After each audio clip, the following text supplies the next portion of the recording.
Hi hello guys, আমরা চলে এসেছি পাড়া ধর্মরাজ মেলা। আবার অনেকে একে সুন্দর রায় ঠাকুর বলে থাকেন এবং অনেক আদি বা পুরনো মেলা, দেখার মতো মেলা, খুব সুন্দর মেলা কিভাবে গড়ে উঠেছে আমি আপনাদেরকে তুলে ধরবো এবং আপনারা ভিডিওটা শেষ থেকে দেখুন। ভালো লাগলে লাইক শেয়ার কমেন্ট অবশ্যই করে দিবেন।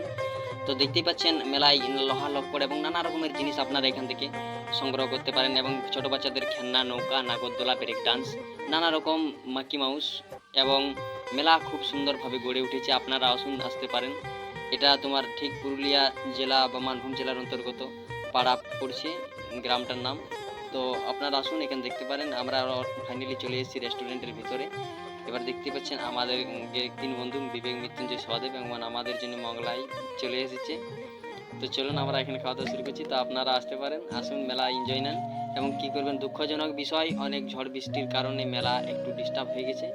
তো thank you all my friends. ভিডিওটা ভালো লাগলে লাইক শেয়ার কমেন্ট অবশ্যই করে দিবেন এবং